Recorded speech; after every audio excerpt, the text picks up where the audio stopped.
Hey everyone, so we get a lot of questions about traveling to out-of-town races and how to pack for that, especially if you're taking an airplane and have limited space. You're trying to fit things in, one bag or a carry-on, trying not to check a bag, various scenarios, or check as few bags as possible. So we wanted to do this video. We are actually not heading to a race, but we are heading to California for a road trip where it's going to be a whole lot of running pretty much every day. So in some ways, I think we're actually packing more things than we usually need to pack for a race, because it's more days of running and wanting to actually change clothes and get out of the cold, slimy clothes. I guess they won't be too slimy though. It's pretty dry up there. So as you can see, we have a lot of things that need to be packed, and we are actually trying to fit everything into one checked bag and then have two personal items. I don't know if we're going to succeed, but I'm going to show you how we have our best chance and kind of what we do. One of the little hacks that I have for traveling. I don't actually know if it's a hack. If the product is made specifically for that, I guess it's not really a hack, but. So at some point I may do a more comprehensive packing for an out-of-town race that you have to fly to video. But at the same time, it's not entirely necessary, because when I think about a race that I fly to versus a race that I'm driving to, there are really two differences.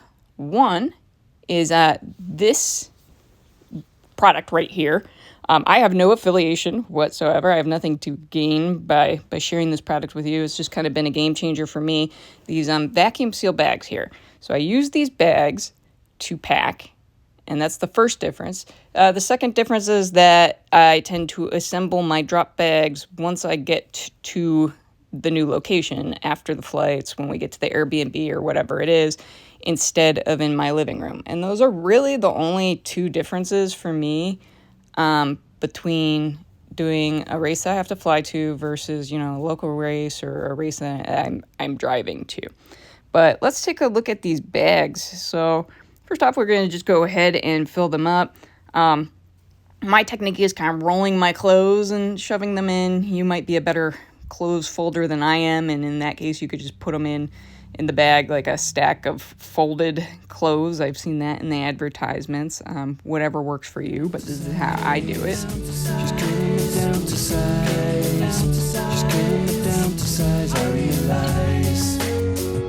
All right, so in this one bag, and this is actually the, I don't know if you can see on there, this is the flat small bag. So this is actually the small size.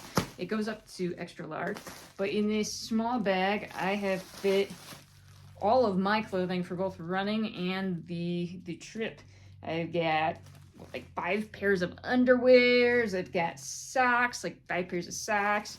I've got 2 or 3 pairs of running pants in here, running shorts, 3 t-shirt running shirts, and then a couple of merino wool layers in here, like 3 of them actually, and a women's 100-miler project. What is it? The rash guard. Like, it's actually good for running in the winter. It dries pretty quickly. I like mine. Mine's in here somewhere.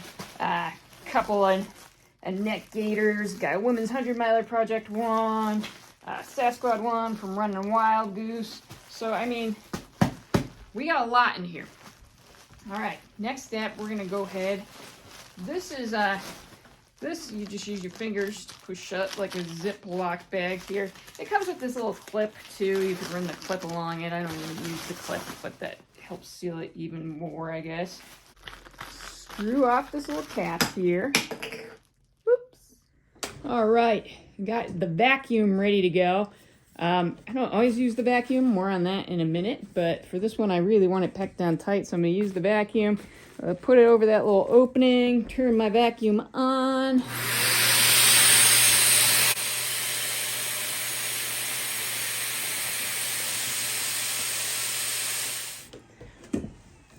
All right, screw your little cap on here.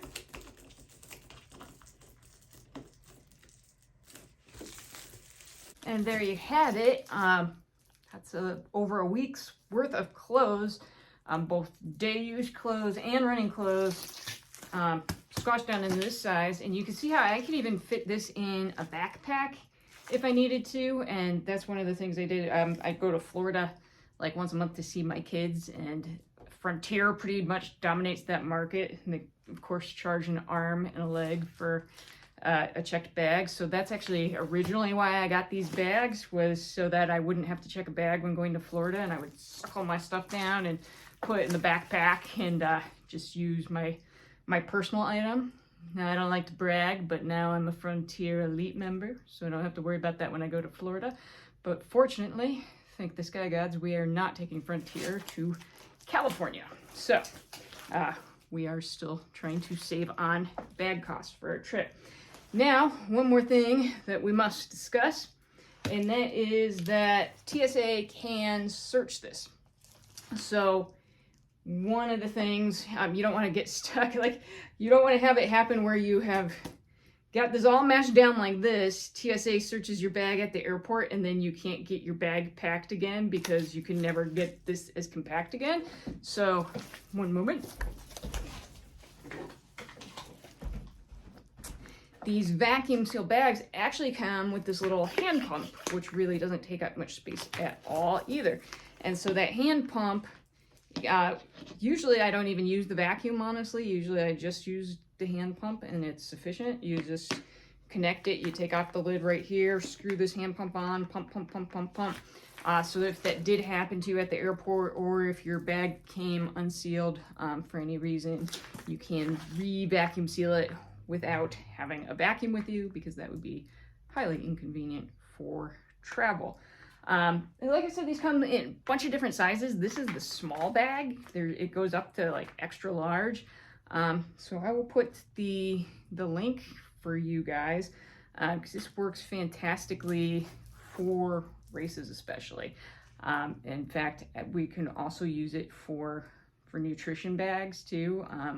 We'll get the extra small bag and put all of our gels and race stuff that's not clothing in there too, and it works well for that as well. All right. And we actually still have all of Lee's stuff here too, so I thought I'd do hers as well. Seismic fate. She's cutting me down to size. She's cutting me down to size. She's cutting me down to size. I realize. High and dry, sweet and low. Give me everything ready to go. Wrap me up with a bow. Bask a while in the warm afterglow. She's cutting me down to size. She's cutting me down to size. She's cutting me down to size. I realize. She's cutting me down to size. She's cutting me down to size. She's cutting me down to size. I realize. I feel good. I can't wait. I feel ready to. As you can see, the couple of things that are left that did not fit into the bag that we're going to check very obviously fit easily into our personal item backpacks. All right, and then there is just one more thing. We're going to be packing up every day. I mean, I don't think we're staying in any place more than one night, maybe two at the most. So it's going to be a whole lot of packing up our stuff, getting in the car, driving to the next place, on to the next adventure. I don't really want to have to pack that tightly every day. And so I have this other pack here. So what I'm going to do, the last step, I'll roll this pack up. Have another one of these small bags. I'm vacuum that up. I think at this point you get the point of the vacuuming, so I won't make you watch me vacuum it. Instead, we're just gonna go to the future. Future! I can't really snap, but future. So here we are.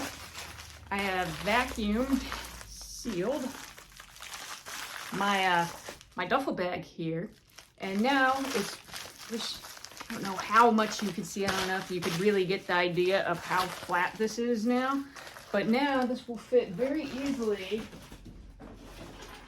into my personal item backpack here. And I'll still have room. I still have my spare monitor, my travel monitor. I'll be able to fit my work computer in here still, no problem. My Kindle and a hoodie.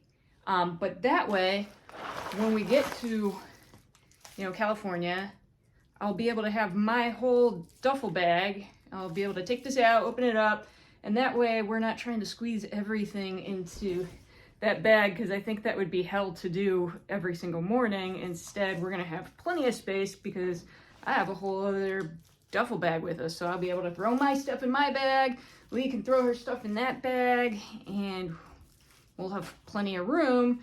We'll only have to worry about packing it down really tight again to come home in like a week and a half or whenever that is.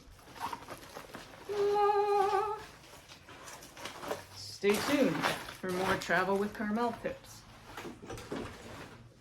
So I came back to say that it's also not a bad idea to just, when these are folded up all nice, they take up barely any space at all. Less space than a notebook. It's not a bad idea to stick an extra one of these in your stuff, just in case something happens to one of the bags. You don't want to be in a situation where you're having trouble, coming home now because you can't get everything packed down the same because one of your bags got a hole in it or something. So I'm gonna just throw just a spare one of these in my backpack. And we begin once again.